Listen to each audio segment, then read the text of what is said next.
Bien, pues entramos ahora mismo en el penúltimo tema dentro de este capítulo, porque vamos a hablar ahora del principio antrópico débil y luego tendremos otro tema del principio antrópico fuerte. Bien, el principio antrópico es ahora mismo uno de los temas candentes en la ciencia, y hablo de ciencia, porque hay veces que aquí puede parecer que estamos hablando casi de teología o de filosofía, pero no, esto es ciencia, ¿vale? Y vamos a ver que llegamos a conclusiones realmente sorprendentes y análisis realmente que nos van a dejar estupefactos. Bien, ¿qué quiere decir el principio antrópico? Parte del hecho incuestionable que el ser humano existe. Por tanto, cualquier modelo científico sobre el universo debe contar con este hecho irrefutable. Es decir, es irrefutable que existimos y por tanto cualquier planteamiento que hagamos tiene que dar por hecho que eso existe y por tanto tiene que hacerlo posible. ¿Vale? Eso es incuestionable. Bien, en el año 1973, cuando se cumplía el 500 aniversario del nacimiento de Copérnico, en Polonia se estaba haciendo esa conmemoración del aniversario porque se estaba conmemorando de alguna manera el principio copernicano, que como sabéis, al final Copérnico lo que decía era que no era la Tierra la que estaba en el centro del universo, sino que la Tierra y todos los demás planetas giraban alrededor del Sol. ¿Ok?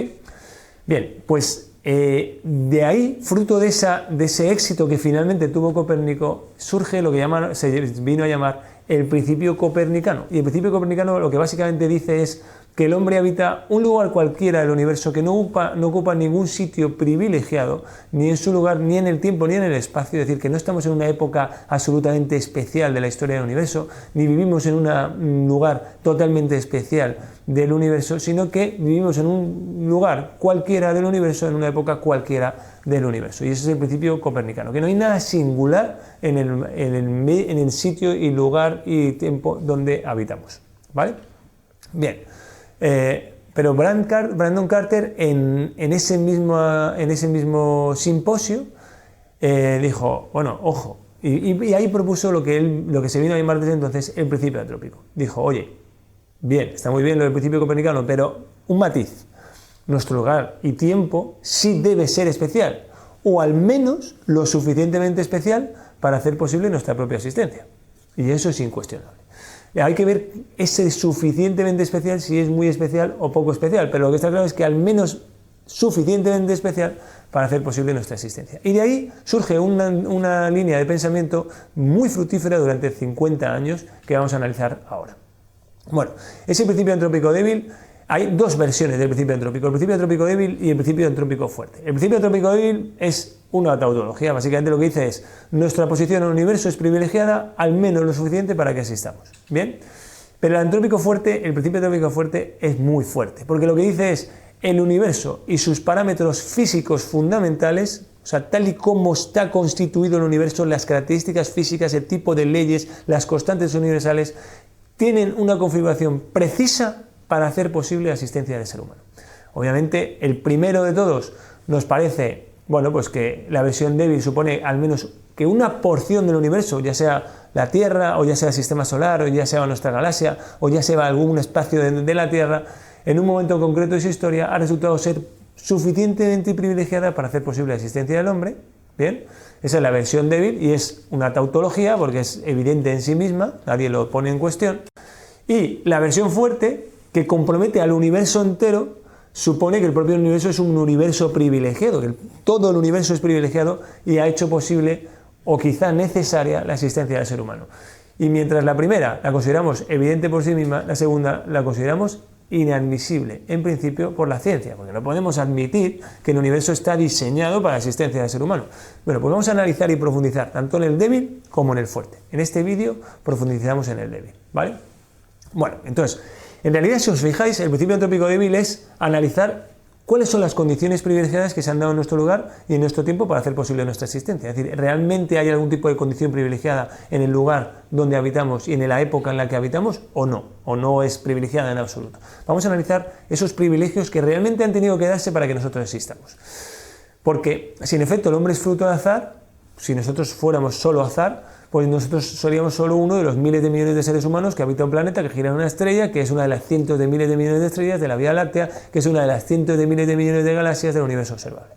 Y solo estaría aquí unos pocos años, un abrir y cerrar de los ojos, en los miles de millones de años de la historia del universo. Bien, Bueno, si realmente todo esto fuera azar, esto ya lo habían pensado los griegos hace tiempo y los romanos. Balbus, que es un filósofo estoico del siglo I, que dice, oye, pensar que todo esto se ha creado por azar sería lo mismo que si nosotros tuviéramos muchísimas letras del alfabeto, imaginaos, de oro, y todas esas letras las tiramos al suelo, muchísimas, imaginaos decenas de miles de letras, las tiramos al suelo y literalmente de tirarlas al suelo queda escrito, él decía, los anales de Enio. Nosotros diríamos que haría escrito el Quijote, queda escrito totalmente ordenado, perfecto, toda la literatura del Quijote. Y eso, bueno, pues es muy ordenado, pero es muy, muy improbable. O incluso Voltaire, que todo el mundo dice, no, era ateo. No, no era ateo, era deísta. Él consideraba que existía un Dios. ¿Y por qué existía un Dios? Esta frase es de Voltaire. Dice, oye, si un reloj presupone un relojero, si alguien ve un reloj, se encuentra un reloj, sabe que ha habido un relojero que lo ha fabricado. Si un palacio indica un arquitecto, si alguien ve un palacio, considera que ha habido un arquitecto antes que lo ha pensado y luego lo ha mandado a construir, ¿por qué el universo no ha de demostrar una inteligencia suprema? Una inteligencia mucho mayor que la del relojero y mucho mayor que el arquitecto. ¿Cuál es la planta, el animal, el elemento o el astro que no lleve grabado el sello de aquel a quien Platón llamaba el eterno geómetra? Entonces, bueno, pues Voltaire no considera que las cosas pudieran funcionar por azar. Estos son otros los ejemplos. Un tercer ejemplo sería Hoyle. Hoyle, acordaos que es el que ha puesto nombre a los agujeros negros, al Big Bang, etc. Bueno, pues al Big Bang, agujeros negros no estoy seguro. Hoyle dice: un depósito de chatarra contiene todos los pedazos y piezas sueltos y dispersos de un Boeing 747. Imaginaos que tienes ahí todos los pedazos de metal y de minerales y etcétera que necesita un Boeing 747 y pasa por ahí un tornado. Y después de pasar el tornado, ¡pum!, queda un Boeing 747 perfectamente ensamblado, dispuesto para volar. Eso sería muy raro y por muchos tornados que pasaran por todo el universo y podemos llenar todo el universo de chatarra y todo el universo de tornados, jamás él considera que jamás se construiría un Boeing 747. También está este otro ejemplo, el teorema del mono infinito, que este es más moderno. Dice, oye, un mono pulsando teclas al azar durante un tiempo infinito podría llegar a escribir cualquier texto, por ejemplo Hamlet o el Quijote, por ejemplo. Bueno, pues sobre esto se hizo una prueba muy divertida en el zoo de Paignton. En el año 2003, científicos de la Universidad de Plymouth dejaron un teclado de ordenador en la jaula de 6 monos durante un mes, esperando que a lo mejor después de un tiempo, después de un mes, pudieran llegar a haber construido alguna palabra, alguna frase por azar. La realidad es que solo rellenaron 5 páginas consistentes en una larga serie de la letra S y también utilizaron el teclado para orinarse y lo mordían y lo arañaban y le tiraban golpes. Así que, bueno, pues este es el experimento que surgió de intentar ver si con el azar se podía llegar a construir algo realmente coherente e inteligente. Bien, dado que hay argumentos en contra de la filosofía del azar, merece la pena seguir analizando las circunstancias privilegiadas que por simple azar se han producido para que podamos existir. Vamos a analizar qué circunstancias privilegiadas se han producido, que en principio por azar, para que nosotros podamos existir. En realidad, esa pregunta es muy similar a si habrá vida en otros planetas, de otras estrellas, de otras galaxias, porque si hay vida en otros planetas, de otras galaxias, quiere decir que pues nuestra circunstancia es especial, pero no tan especial, porque se ha repetido por ahí. Pero si no hay vida y no hay seres conscientes por ahí en otros planetas, en otras galaxias, pues quiere decir que nuestra condición es muy, muy, muy, muy especial, de tal manera que somos únicos. Es decir, se han dado unas condiciones muy especiales para que nosotros existamos. Bueno, pues en los siguientes vídeos vamos a profundizar en estos análisis.